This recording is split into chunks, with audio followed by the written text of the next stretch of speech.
Hello students, welcome to CKS academy. आज हम आपके लिए लेके आए हैं कक्षा 5वीं का दूसरा लेसन, जिसका शीर्षक है the smell of bread and the sound of money. Smell of bread का अर्थ होता है पाव रोटी की सुगंध, और साउंड ऑफ मनी का अर्थ होता है पैसे की खनक या पैसे की आवाज़।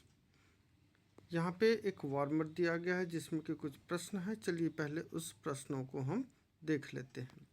Have you ever been to a shop selling bakery items? तो पहला प्रश्न पूछ रहा है, यहाँ पे बेकरी आइटम्स का अर्थ होता है ब्रेड या बिस्किट बेचने वाला दुकान, जहाँ पे इस तरह की सामग्रियाँ बेची जाती है। तो पहला प्रश्न है, have you ever been to a shop selling bakery items? क्या आप ऐसे किसी दुकान पर कभी गए हैं जो बेकरी आइटम्स यानी ब्रेड या बिस्किट वगैरह बेचता हो? दूसरा प्रश्न है, have you smelled the delicious product there? Delicious मतलब होता है स्वादिष्ट, और प्रोडक्ट मतलब उत्पाद। क्या आपने इस तरह के स्वादिष्ट उत्पादों का सुगंध का आनंद लिया है? तीसरा प्रश्न फिर है कि हाउ डिड यू फील? तो तीसरा प्रश्न है कि यदि आपने उन उत्पादों के सुगंध का आनंद लिया है तो आपको कैसा लगा? तो इन्हीं से संबंधित यह कहानी है। कहानी में ये चित्र देख रहे हो बच्चों, इस चित्र में आपको कोर्ट जैसा माहौल दिख रहा होगा। इसमें एक जज हैं, दो लोग कटघरे में खड़े हैं और कुछ लोग इधर बैठे हुए हैं। तो इस कहानी का संबंध देखते हैं इस कोर्ट से कैसे है और इस कहानी में क्या न्याय निकल कर आता है। तो चलिए कहानी शुरू करते हैं। There was once a stingy baker. Stingy का अर्थ होता है कंजूस।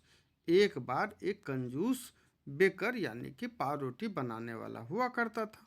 But he baked delicious bread, लेकिन वह ब्रेड बहुत ही स्वादिष्ट बनाता था। There was a poor man, वहीं एक गरीब व्यक्ति था। He wished to enjoy sweet smelling bread but he did not have any money. उसको जो अच्छी सुगंध वाला ब्रेड होता था उसका आनंद लेने का मन करता था, मतलब उसे उसके खाने की इच्छा होती थी। But he did not have any money, लेकिन उसके पास तो कोई पैसा ही नहीं था। So he would stand outside the bakery every day, इसलिए हर रोज़ वो बेकरी यानी जहाँ पर ब्रेड या बिस्किट बनता है उसके सामने खड़ा हो जाया करता था। Enjoying the nice smell of baking bread, और ब्रेड के पकने से जो सुगंध निकलती थी उसका आनंद लिया करता था। The baker was very angry. अब बेकर तो कंजूस था बच्चों, वो बहुत ही गुस्सा होता था। विद द पुअर मैन, इस गरीब व्यक्ति के से, इस गरीब व्यक्ति के व्यवहारों से, क्योंकि वो रोज उसके दुकान के सामने आकर इस सुगंध का आनंद लेता था। He felt that anyone who smelt his delicious product should pay for the smell, और उस बेकर को लगता था, उस ब्रेड बनाने वाले को लगता था कि हर कोई जो उसके ब्रेड का जो स्वादिष्ट सुगंध का आनंद लेता हो उसे भी उसकी कीमत देनी चाहिए, ऐसा उसको उसका मानना था, ऐसा उसे लगता था। So he took the poor man to the court, इसीलिए वह उस गरीब आदमी को कोर्ट में ले जाता है। कहाँ ले जाता है? कोर्ट में। द जज heard the baker's complaint patiently. अब कोर्ट में तो जज होते हैं, जैसा कि चित्र में आप देखें उसी तरह। तो जज इस बेकर के कंप्लेन को यानी शिकायत को बहुत ही धैर्य से सुना। पेशेंसली मतलब होता है धैर्य से। देन ही आज the poor man, do you have any money? और उसके बाद उस गरीब व्यक्ति से पूछता है कि क्या आपके पास कुछ पैसे हैं? The poor man searched his pocket and produced 2 small coins. This is all the money I have, he said to the judge. तो गरीब व्यक्ति जो था वो अपने पॉकेट को जांचता है, पॉकेट में पैसे को ढूंढता है और 2 सिक्के निकालकर जज के सामने प्रस्तुत कर देता है और कहता है जज से कि यह इतना ही रकम मेरे पास है, अर्थात मेरे पास जो कुछ है बस इतना ही है। द जज took the money from the poor man. अब जज उस गरीब व्यक्ति से पैसे ले लेते हैं। The baker was dilated. इसे देखकर वह ब्रेड बनाने वाला बहुत प्रसन्न होता है। डिलाइटेड मतलब होता है प्रसन्न होना। He smiled and eagerly held out his hand to take the money from the judge. वह मुस्कुराता है और बड़ी उत्सुकता के साथ अपना हाथ आगे बढ़ाता है जज से पैसे लेने के लिए। ईगरली का अर्थ होता है उत्सुकतावश। बट द जज did not give money to the baker. लेकिन जज ने बेकर को पैसे नहीं दिए। He only jingle the coin together. उसने सिक्कों को हाथ में लेकर उससे कुछ खनखनाहट की आवाज निकाल दी। He then returned them to the poor man. और उसके बाद वो सिक्का उस गरीब व्यक्ति को वापस कर दिया। Saying punishment should be fit the crime. और कहा कि क्राइम के हिसाब से सजा भी होना चाहिए। पनिशमेंट का अर्थ होता है सजा। The price for the smell of the bread should be the sound of the money. इस प्रकार से जिस प्रकार स्मेल ऑफ ब्रेड था, यानी कि ब्रेड के सुगंध का पैसा माना जा रहा था, तो उसकी कीमत भी पैसे की आवाज़ से चुका दी गई। मतलब उसकी कीमत सुगंध की थी, तो जो उसका प्राइस चुकाया गया वह भी पैसे की आवाज़ से या खनक से चुकाया गया। तो इस प्रकार हमने देखा कि इसका शीर्षक जो था वो शीर्षक इसी पे था कि the smell of bread and the sound of money. अर्थात इस कहानी में जो पैसा मांगा गया था ब्रेड के स्मेल का, उसको पैसे के साउंड से न्यायपूर्वक जज के द्वारा चुकाया गया। आगे कुछ वर्ड्स हैं डिफ़िकल्ट वर्ड्स, हम उसको देख लेते हैं। स्टिंजी। स्टिंजी का अर्थ होता है कंजूस। तो हम जानते हैं ये बेकर जो था बहुत ही कंजूस था। बेकर यानी पाव रोटी आदि बनाने वाला। बेकरी। बेकरी होता है वह फैक्ट्री या दुकान जहाँ पे या वह स्थल जहाँ पर ब्रेड या बिस्कुट वगैरह बनाया जाता है या बेचा भी जाता है। डिलीशियस अगला शब्द है। डिलीशियस का अर्थ होता है स्वादिष्ट या टेस्टी। कोर्ट। कोर्ट का अर्थ होता है न्यायालय, जहाँ पर कोई गलत काम करने पर लोग न्याय मांगने के लिए जाते हैं। जज।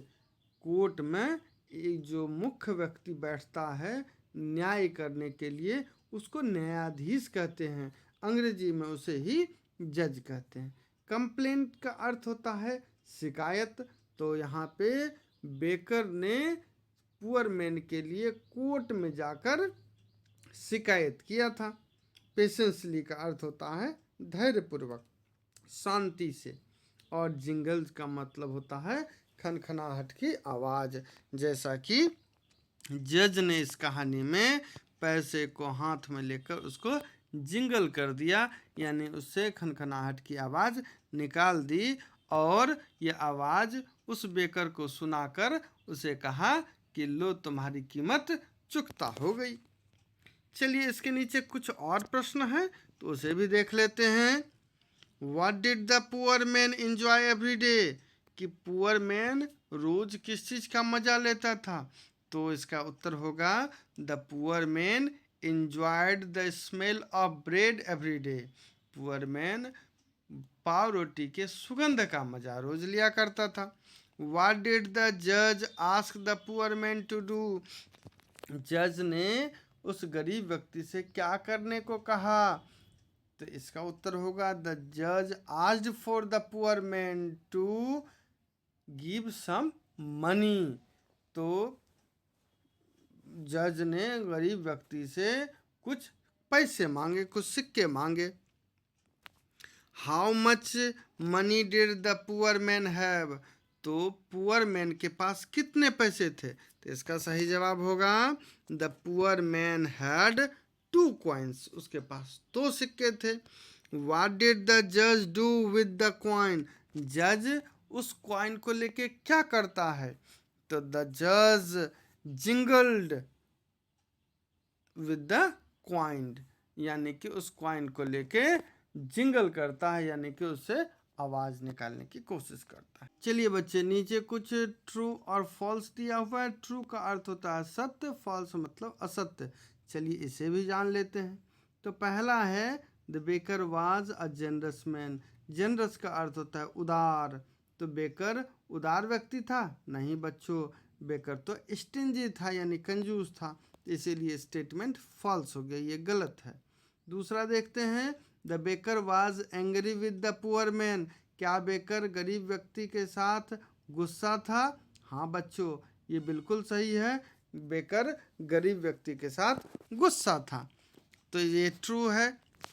तीसरा स्टेटमेंट है the poor man had 6 coins, कि गरीब व्यक्ति के पास 6 सिक्के थे। नहीं, यह भी फॉल्स स्टेटमेंट है। गरीब व्यक्ति के पास केवल 2 ही सिक्के थे, तो यानी कि यह भी फॉल्स हो गया। चौथा देखते हैं, द जज gave the money to the baker. क्या जज ने बेकर को पैसे दिए थे? नहीं, यह भी फॉल्स स्टेटमेंट है, क्योंकि जज ने तो पैसे वापस उस गरीब व्यक्ति को ही दे दिए थे, इसलिए यह भी फॉल्स है। अगला है द जज return the coin to the poor man. हाँ बच्चों, ये बिल्कुल सही है, जज ने पुअर मैन को ही ये पैसे वापस लौटा दिए थे। चलिए आगे चलते हैं। इसमें से कुछ ऑब्जेक्टिव प्रश्न हैं, इसमें आपको बताना है। The baker took the poor man to. Baker poor man को कहाँ लेकर जाता है? हिज हाउस, अपने घर। हिज शॉप, अपने दुकान पर। कोर्ट यानी न्यायालय, या फिर द किंग यानी किंग के पास। तो इसका सही जवाब होगा सी नंबर, यानी कि कोर्ट। अगला क्वेश्चन देखते हैं, the baker held out his hand to take the bread. Baker अपना हाथ आगे बढ़ाता है क्या लेने के लिए? द ब्रेड यानी कि पाव रोटी लेने के लिए। बी नंबर है द केक, या फिर केक लेने के लिए। सी नंबर है स्वीट्स यानी मिठाइयाँ लेने के लिए। या डी नंबर क्वाइंस यानी कि सिक्के लेने के लिए। तो इसका सही जवाब होगा डी नंबर, यानी क्वाइंस। अगला प्रश्न देखते हैं, the price for the smell of bread was. तो जो ब्रेड का जो स्मेल यानी सुगंध का कीमत था, उसको किस चीज़ से चुकाया गया? द साउंड ऑफ मनी, पैसे की खनक से, पैसे की आवाज़ से। 2 कॉइन या फिर 2 सिक्का देकर। द साउंड ऑफ म्यूजिक, या म्यूजिक की आवाज़ सुनाकर। या फिर 20 रुपीज़ या 20 रुपये देकर। तो इसका सही जवाब होगा A number, the sound of money, यानी पैसे की खनक सुनाकर। आगे देखते हैं, अगला भी कुछ प्रश्न है, इस प्रश्न को भी चलिए डिस्कस कर लेते हैं। Why was the baker angry with the poor man.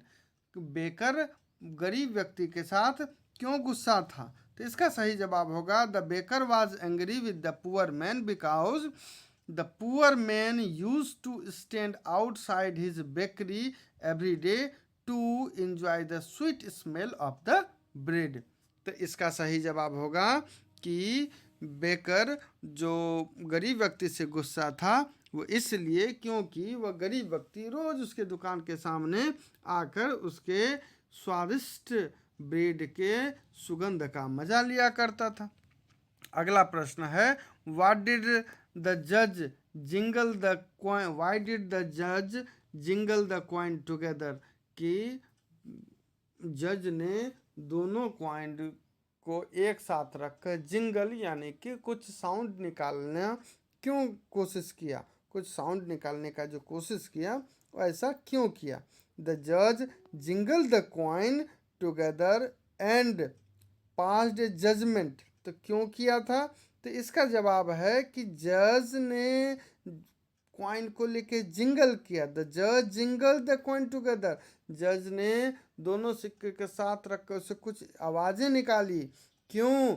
तो एंड पास्ड ए जजमेंट, और एक तरीके से एक न्याय, यानी न्याय जब किया जाता है तो उसको जजमेंट कहते हैं, न्याय किया कि the price of smell of the bread should be the sound of the money. क्यों किया? तो क्योंकि यह जजमेंट करते हुए कि ब्रेड के सुगंध की कीमत पैसे की आवाज़ से चुकाई जाएगी, या फिर पैसे की आवाज़ होनी चाहिए। जिस तरह ब्रेड की सुगंध की यदि तो कोई कीमत नहीं होती है, लेकिन यदि कीमत होनी भी चाहिए तो वो पैसे की आवाज़ होनी चाहिए। ऐसा कहते हुए उसने इस सिक्के को जिंगल किया था और इस तरीके से उसने इसको चुका दिया कीमत। डिड द जज do justice to the poor man? तो आपका क्या मानना है बच्चों, क्या जज ने जस्टिस किया उस गरीब व्यक्ति के साथ? जी हाँ बच्चों, द जज did justice to the poor man. आगे यहाँ पर कुछ मैचिंग दिया हुआ है, चलिए इसे भी हम लोग देख लेते हैं। तो सबसे पहला वर्ड है नाइस। नाइस का जो है वो होता है अच्छा। अच्छा, तो रूड, रूड उसका अपोजिट वर्ड हो गया, मतलब कि निर्दय, निर्मम जो व्यक्ति होता है। अगला शब्द है पनिशमेंट। पनिशमेंट का अर्थ होता है सजा, और इसका उल्टा होगा रिवार्ड, यानी कि उपहार, पारितोषिक। तो अगला है सी नंबर स्टिंजी। स्टिंजी का अर्थ होता है कंजूस, तो इसका अपोजिट होगा जनरस, यानी उदार। अगला है एंग्री। एंग्री का अर्थ होता है गुस्सा वाला, क्रोधित, तो इसका अपोजिट होगा काम, यानी शांत। और अगला है स्माइल्ड। स्माइल्ड मतलब होता है हंसी, हंसी, खुशी, तो वेप्ट यानी कि रोना। तो स्माइल्ड भी ये वर्ब टू है और वेप्ट भी वर्ब टू है, इसका अपोजिट हो गया। तो आज का एपिसोड, आज का यह अंक यहीं पे आप समाप्त करते हैं। यदि बच्चों आपको ये पसंद आया हो और आप प्रश्न के ऊपर, प्रश्न उत्तर के ऊपर अलग से वीडियो चाहते हैं तो यह भी इस कमेंट में ज़रूर लिखें। और यदि आपको अच्छा लगा तो सब्सक्राइब करें, शेयर करें। चलिए बच्चों, बहुत बहुत धन्यवाद।